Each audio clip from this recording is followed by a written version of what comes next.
Current electricity में एक important question देखिए। रेजिस्टेंसेस का नेटवर्क है। कितने रेजिस्टेंसेस हैं? इनफाइनाइट। कैसे जुड़े हुए हैं? आपके सामने सर्किट है। 10 20 10 20 10 20 के रिपीटेड सीक्वेंस में इनफाइनाइट रेजिस्टेंसेस जुड़े हैं। ए और बी के बीच में एक बैटरी है 60 वोल्ट की। अब इफेक्टिव रेजिस्टेंस ए और बी के बीच में बताना है, यानी पूरे नेटवर्क का इफेक्टिव रेजिस्टेंस क्या होगा। इस सवाल को लगाने की एक ट्रिक है, वो पहले जान लो। देखो, जो रिपीटेड नेटवर्क है उसमें 10 20 10 20 का ही तो है। तो अगर एक 10 और 20 का सेट छोड़ लो, बाकी सारे रेजिस्टेंसेस का इफेक्टिव रेजिस्टेंस मान लो x।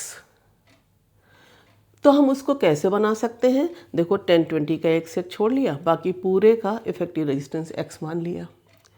दूसरी ट्रिक याद रखो, अगर इनफाइनाइट नंबर ऑफ रजिस्टर्स हैं और एक सेट को छोड़कर इफेक्टिव रेजिस्टेंस x है, तो उसमें अगर एक सेट का रेजिस्टेंस जोड़ भी दिया जाएगा तब भी नेट रेजिस्टेंस भी, इफेक्टिव रेजिस्टेंस भी x ही होगा। बस ये ट्रिक याद रखनी है, यानी कि इफेक्टिव भी x है और x और 20 पैरेलल में जोड़ दो, उसके संग 10 सीरीज में जोड़ दो।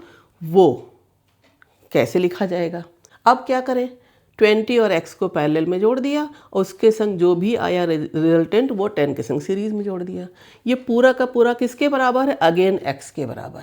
यहाँ लिख दिया। ए बी के बीच में इफेक्टिव रेजिस्टेंस भी x है। एक सेट को छोड़कर बाकी रेजिस्टेंसेस का इफेक्टिव रेजिस्टेंस भी x है।